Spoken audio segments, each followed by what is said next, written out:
Welcome.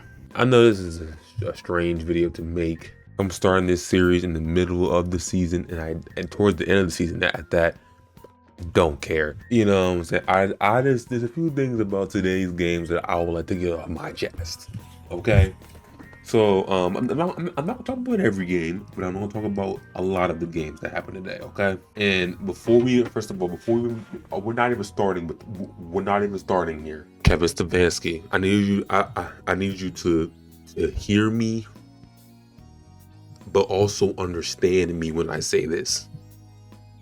You are a bum ass nigga, a certifiable bum. You're telling me it is the fourth quarter, your quarterback has 360 yards.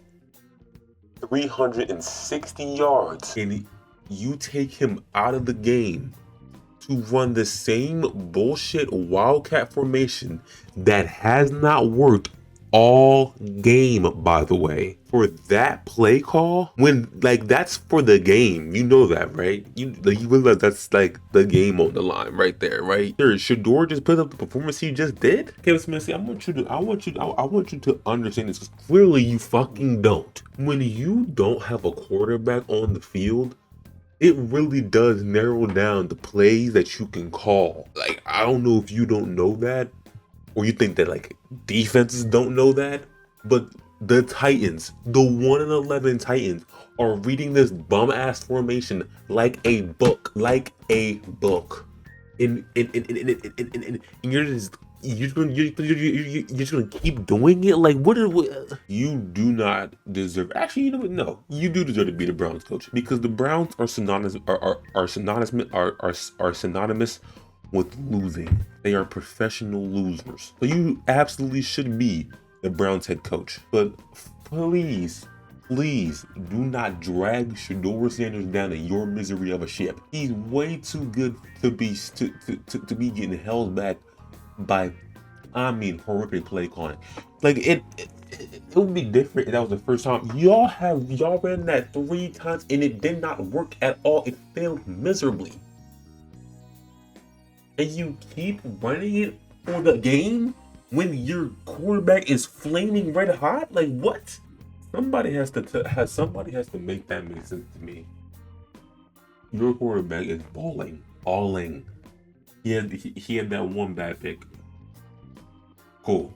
Made up for it with 3 touchdowns, 360 yards, more yards than any rookie this year. Now, granted, his pool is not really that large, but at the same time, this is his second game starting, third game in general. If you're going to count that first one, he's done more than what the nigga he just played against, Jackson Dart. Who else is the rookie this year? Oh, Dylan Gabriel. Weird. Sorry, I forgot about him, honestly. Quinshon Judkins is not doing dick right now. He was on clamps. I know. I bet on it. I bet on his anytime touchdown. Imagine my pain. That was the only thing on my part that did not hit. Are you serious right now? And we put him in the game for what was supposed to be a lateral that was already some bullshit. They were there for that. Like, bro, the Titans, 1-11 Titans, are in the end zone, Shadored up. Why would letting that happen? Do you want to lose? Truthfully, like, I really we really might need to start investigating coaches, because how are you so insane? Because that's what you are. Because you called the same play 3 times, expecting a different result. It was a disaster all 3 times. How are you so insane to think that running a lateral pass back with Quinshon Judkins to Larvadane, who sold the game last week for real, was the optimum? I don't get it. In other news, in that game, I think Jerry Jeudy and Shador got back on the same page. I never really thought there was really anything wrong with them. That was just like, I really did feel like that was just like regular wide receiver quarterback talk. You know, There wasn't really anything to hang our heads over there. I don't think there was ever anything wrong. It was not nice to see Jerry Judy actually perform well. This is also the first time the first time I can say that Shador's defense actually did sell him this game, though. Beyond the fact that Kevin Stefanski is not putting him in the game, the defense sold Shador today. How are we letting Tony Pollard get 150 yards? Like, what? And 2 touchdowns. Are we serious? Like, I mean, Cam Jordan did not really do that much. He wasn't even like running for it. He was jogging on the field. Go look at it. It looked like he was jogging on the field going to the end zone. So, I mean, I don't know what the hell. I mean, the Browns defense has been the best defense damn near in the league this season. And they just let up 31 points to the 111 Titans with like bottom 5 talent. The Titans have bottom 5 talent in the league easily. It's not bottom 5, it's bottom 3, bottom 2, and it's not 2, honestly. This is a tough loss, I guess, because I mean all this does is just gives Browns a better a better draft pick. The Titans are probably still gonna get the number 1 draft pick because they suck that bad. Which also doesn't, I mean, it's another side note. They're doing all this Shador, celebration in the end zone.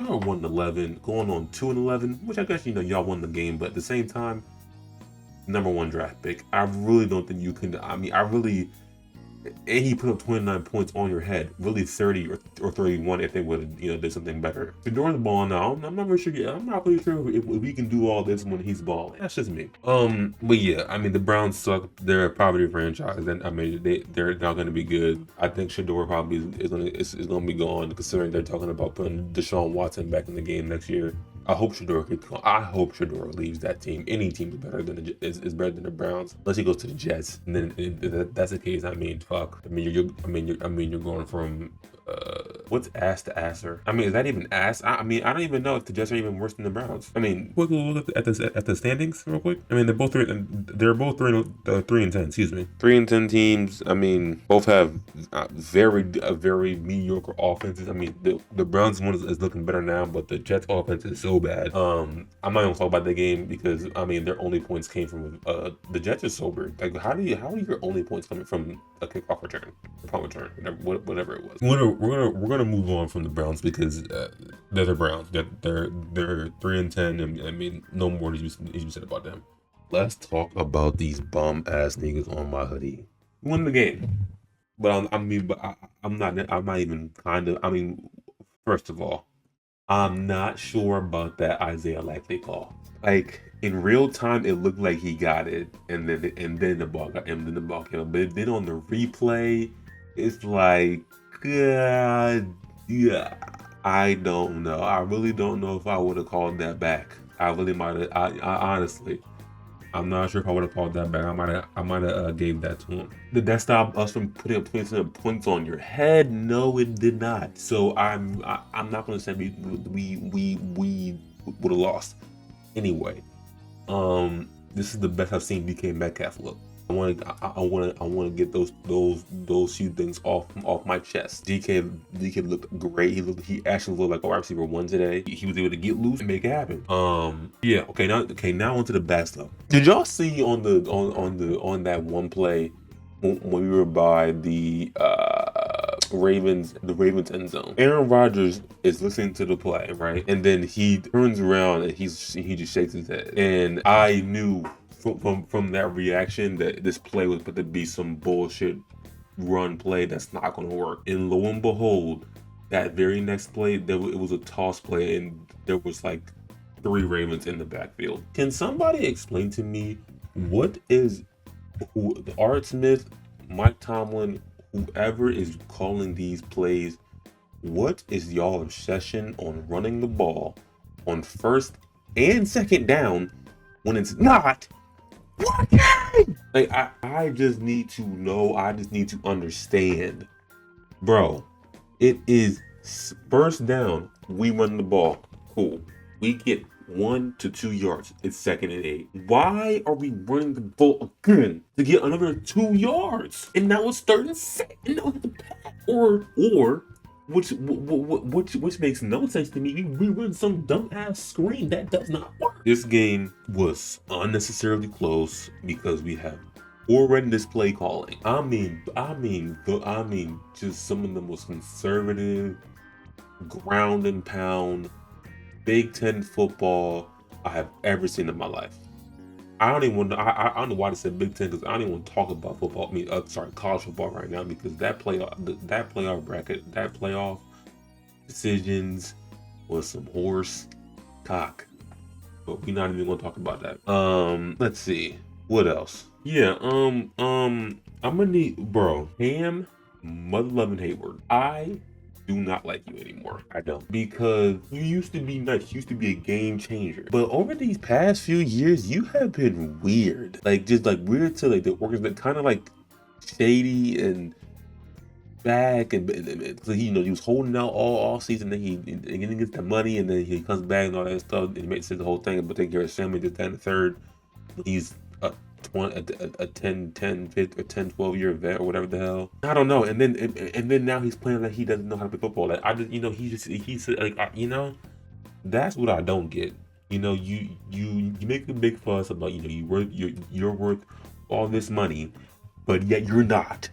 You are a non-factor. You have a good play here and there, but Cam Hayward is not getting back. He's not closing the gap. He's not getting to the quarterback for real. He's not really doing too much of anything for real. Not pressuring a whole lot.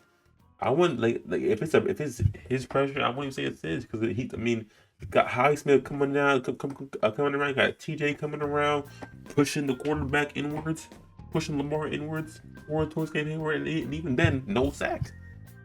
Right? Did he even record a sack? I'm pretty sure. I know the answer. Yeah, no, he did not. No tackle for loss. No, none of that. He didn't even register a quarterback hit. You telling me that you couldn't even get? It was. You know what? I'm giving a pass because it's Lamar. I'm giving a pass on that aspect. But Cam Hayward, this is your last year, buddy, or at least it should be your last year, because you're a non-factor. You asked for all this money. It doesn't seem like we're gonna get a return on investment on that. It's time for retirement, buddy. On to the other side of the ball. Yeah, I was never afraid of the Ravens ever. I never thought the Ravens were ever good, to be completely honest. Bro, Isaiah Likely is mid. Zay Flowers is mid. He had a good game today, but I don't think that's because he's good. I just think that's just because our defense is just so annoyingly mediocre. Like, it's just so annoyingly and just it's inconsistent as fuck, and it's just pissing me off so much. So I'm not even gonna say Zay Flowers is good. I'm gonna just say we're bad, but Zay Flowers isn't good neither. Bateman, garbage. Mark Andrews, overrated. Derrick Henry's not his old stuff, and neither is Lamar. So yeah, I was never afraid of these niggas. I think they were some bums. I don't think the game should have been as close as it was. But like I said, offensive play calling sucks. Couple other things around the league. Bengals and the Bills, huh? The Bengals was really trying to hype themselves up, trying to say, because Joe Burrow's coming back, it's gonna be different. We about to start winning. We gonna win out. We gonna win the division. We gonna be in there. Just trust us. And then they do stuff like this. It's like, and I can't even say I would entirely blame the defense, even though there is 40. Well, how many scored? 39 offensive points, almost 40 again for the opposing team of the Bengals. I wouldn't even say that it was necessarily the Bengals defense's fault necessarily. This game it was a little bit more nuanced. Had two back-to-back very interesting tip drill picks.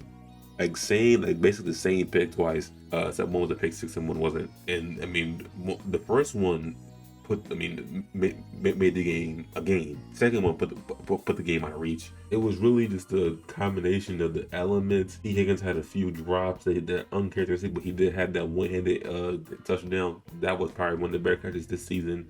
Not as much as Puka or Treylon Burks. Treylon Burks from last week. Those are definitely some top two catches in the league, of the season. It was never.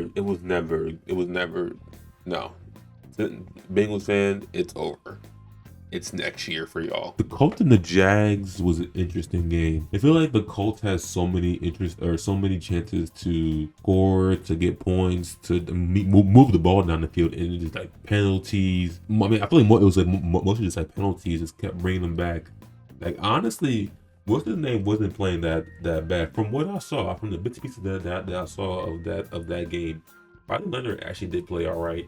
So it does suck that Daniel is out for the season because, I mean, you just never want to see that or I'm not sure he'll be out for the season, but I mean, I would imagine so.